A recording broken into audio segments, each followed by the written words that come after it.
Hello guys, maayong buntag. Ayan.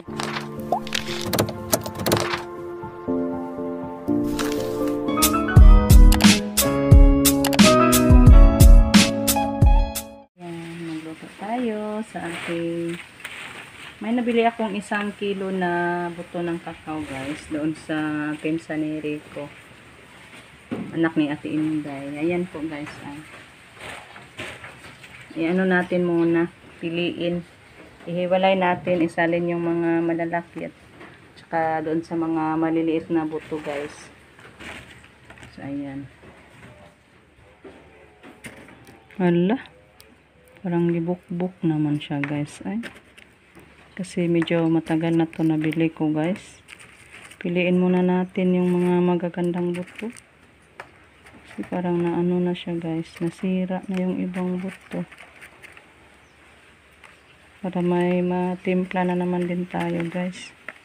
Pag gutomon tayo, may ano tayo ba? May magawang sikwate o sampurado.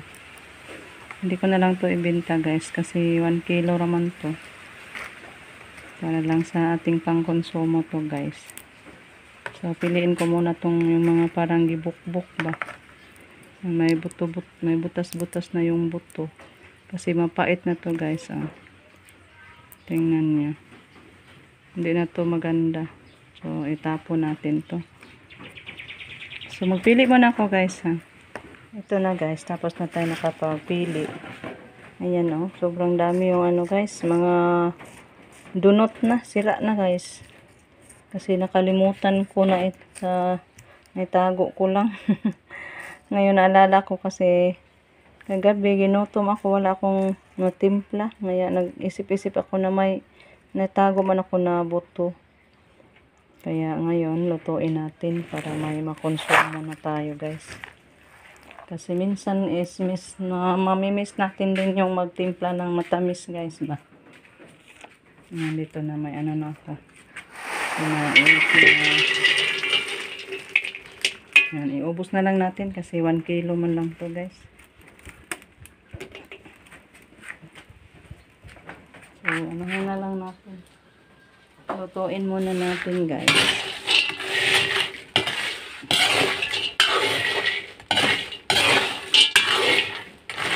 So, balikan ko na lang kayo guys pag matapos na tayo nito sa pagluto. Yes, ito na. Luto na guys. Palamigin muna natin bago natin balatan. Kasi yan usok pa sa kainit. Ayan. Inita pa guys. Pagiling natin to mamaya guys. Pag matapos na to. Sobrang init pa. Palabigin muna natin. Ang dami na namang na-harvest ni Ricong talong guys. Doon sa tanim nating noon. Sige pa dahil siya gungan sa init. Maganda ang klaseng talong ito guys. Nahaba. Saan mo ga? Lapuain. Lapuan? Lapuan.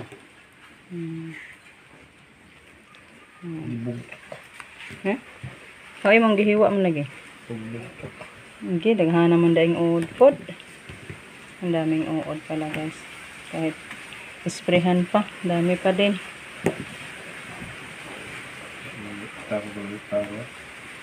Ito na guys, tapos na natin nabalatan at saka nalinisan na din natin guys. Handa na din po ito para ipagiling. So mamayang hapon magpagiling ako nito guys. Magpa-drive tayo sa mga boys.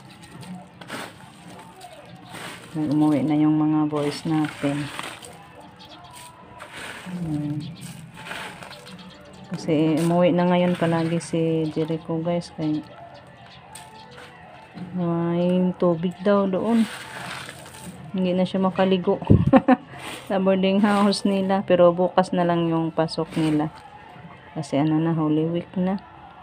Katulad din kay Justin, bukas na lang din sila klase hanggang morning lang, panghapon wala na. Meron pang hindi ko pa nabalatan.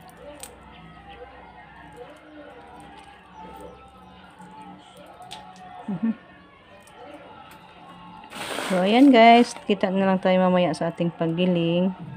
Kasi for now, mag-ano pa ako guys. Maglagay muna ako ng cortina doon sa kusina. Ano ko guys. Halilihan natin ng bago na namang cortina. Tanggalin natin yung red. At halilihan natin sa isang cortina natin. Para malabhan din natin guys. So, ayan. Punta tayo sa loob guys. Mag-ano tayo. Maglagay sa ating cortina guys.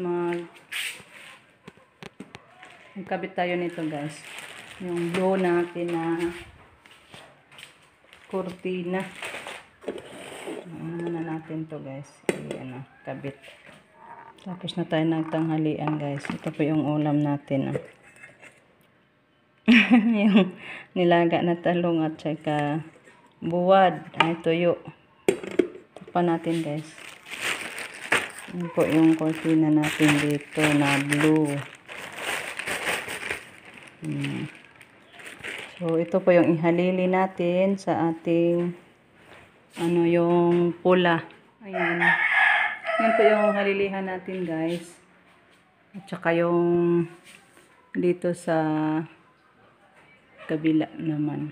So, muna natin, kunin muna natin yan guys. Kay, ano natin to. Ilan na siya kabuok? 1, 2, 3, 4. So, tig dalawa-dalawahan na to guys.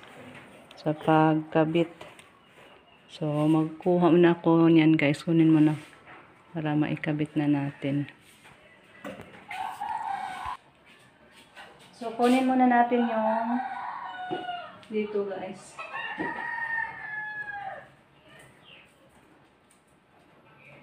Tinali ko kasi ito guys kasi nahulog yung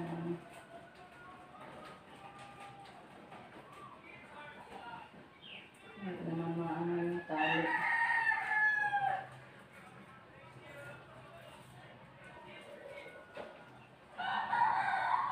Dito.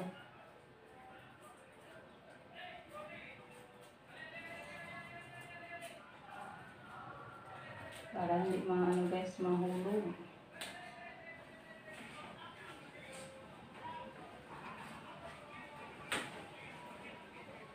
Ayan. Buhat na natin. Dito na lang tayo sa taas. Hangin natin guys.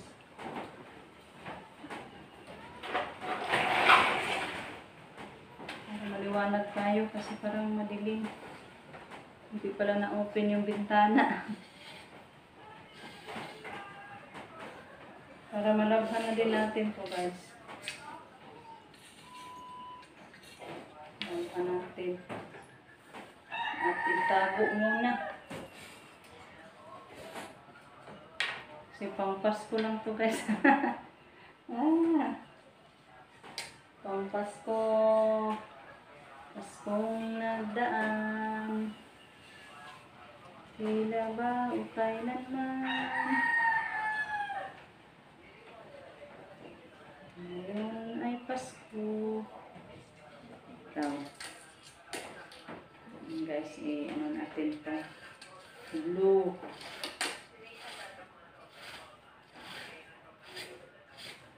Parang against the light ako. So, dalawa ang ikabit natin dito guys. Ilagay pala. Dalawa bawat bintana. Doon din sa kabila, dalawa. Thank you so much po kay tita. Kasi kay tita to guys.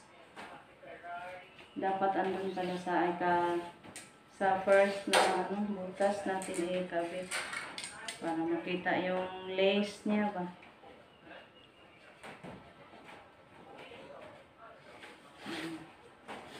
Ito sa para may lace sa itaas.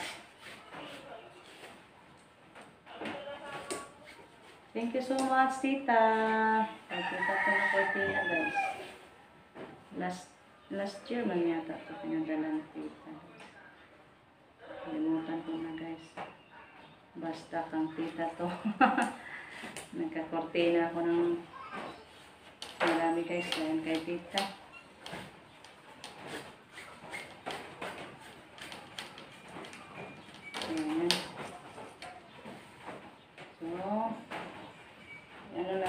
ipasok dito sa curtain rod. Saka hindi natin yung isa.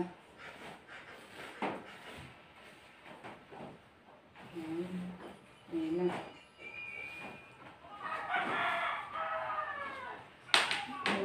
Hindi ko siya masulit. Ang bawal mo na siya, guys. Ilagay na natin.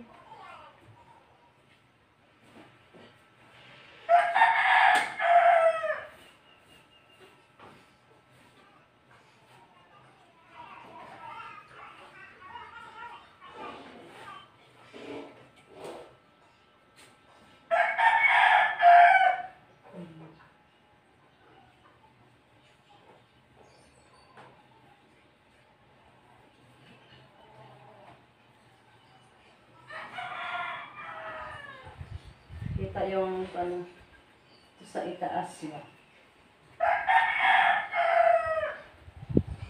Lace niya. Hindi ko na naman.